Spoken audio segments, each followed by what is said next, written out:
नमस्कार दोस्तों, आज की कहानी है बहू तुम मेरे लिए अनमोल हो।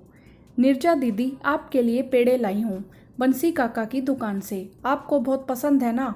वाह पेड़े, यह तो मेरे मन पसंद हैं। तो कितना ख्याल रखती है छोटी। चलो मिलकर खाते हैं। गोरी और निर्जा दोनों हैं तो देवरानी जेठानी, पर दोनों में सगी बहनों सा प्यार है। गोरी के पति बैंक में मैनेजर और निर्जा के पति का अपना गारमेंट्स का बिजनेस है। सास वंदना जी और ससुर प्रकाश जी सरल विचारधारा वाले हैं। कहने को हर तरीके से संपन्न और खुशहाल परिवार है इनका। बस गोरी जहाँ लेन देन और खर्चा करने में अपने हाथ नहीं पकड़ती, वहीं जेठानी निर्जा का हाथ थोड़ा तंग है। बस यहीं आकर विचारधारा मेल नहीं खाती। दीदी दूध वाला आया है, आप हिसाब कर दो ना। अरे छोटी मालकिन आप ही कर दो, वह तो 2-4 रुपया भी नहीं छोड़त है। तभी निर्जा पैसे लेकर आ जाती है। यह लो शंभू, और इसमें से 6 रुपये लौटा दो। शंभू बेचारा सा गोरी को देखने लगा। आप जाओ काका, और ये पैसे लौटाने की जरूरत नहीं। निर्जा को कुछ समझ नहीं आया। वहीं गोरी और दूर से बैठी देख रही सासू माँ को हंसी आ गई। इधर घर पर सास ससुर की 50वीं शादी की सालगिरह आने वाली थी। गोरी ने सोचा क्यों ना सास ससुर को एक बड़ी पार्टी देकर सरप्राइज दिया जाए। इसके लिए उसने अपनी जेठानी से बात की, पर आदत मजबूर निर्जा बोली, इतने पैसे बर्बाद करने की क्या ज़रूरत है छोटी, घर पर ही कुछ छोटा मोटा कर लेते हैं। जेठानी की बात सुनकर पहले तो गोरी को बहुत गुस्सा आया, पर थोड़ी देर बाद हंसी आने लगी। उसे पता था निर्जा की तो आदत है पैसे बचाने की। उसने हंसकर बोला, जेठानी जी पैसे की फिक्र ना करें, वह सब मैं देख लूँगी, बस आप तैयारियों पर ध्यान दें।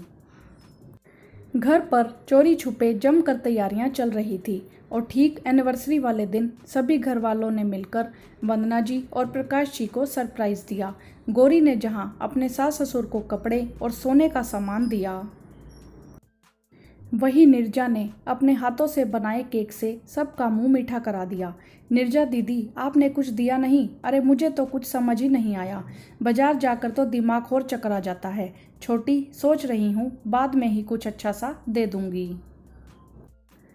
शाम को सभी बैंक्वेट हॉल में सेलिब्रेशन के लिए इकट्ठे हुए और बड़े ही धूमधाम से एनिवर्सरी सेलिब्रेट की। पर ना जाने क्यों गोरी का चेहरा कुछ उतरा सा था।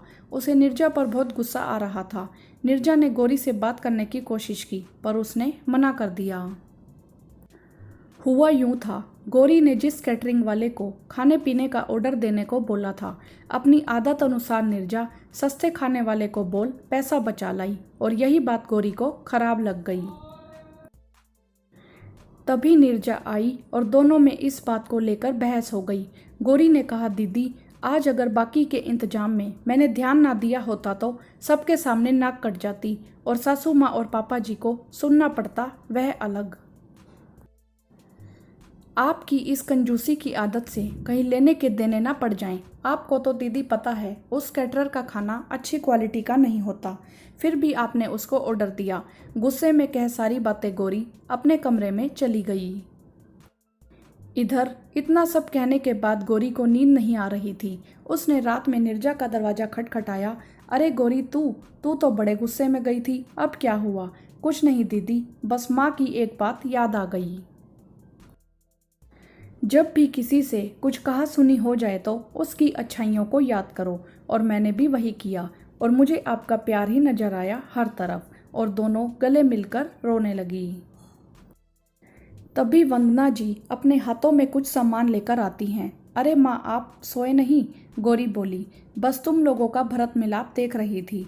हंसते हुए वंदना जी बोली, अच्छा यह ले गोरी बहू, तेरे लिए सोने के कंगन, यह तेरा रिटर्न गिफ्ट। वह तुम लोगों की आजकल की भाषा में बोलते हैं। और बड़ी बहू तेरे लिए कुछ समझ नहीं आया, वह बाजार जाकर मेरा दिमाग चकरा जाता है। निर्जा एकदम खामोशी हो गई। तभी वंदना जी और गोरी हंसती हैं। यह ले बहू तेरे लिए भी सोने के कंगन। ऐसा कैसे हो सकता है कि हम अपनी प्यारी बड़ी बहू को ना दें रिटर्न गिफ्ट? तुम दोनों ही मेरे लिए अनमोल हो, बस इसी प्यार से इस घर को बनाए रखना। हाँ तो दोस्तों, कहानी आपको कैसी लगी आप हमें कमेंट करके ज़रूर बताएं। वीडियो को लाइक करें, शेयर करें और चैनल को सब्सक्राइब भी करें। धन्यवाद।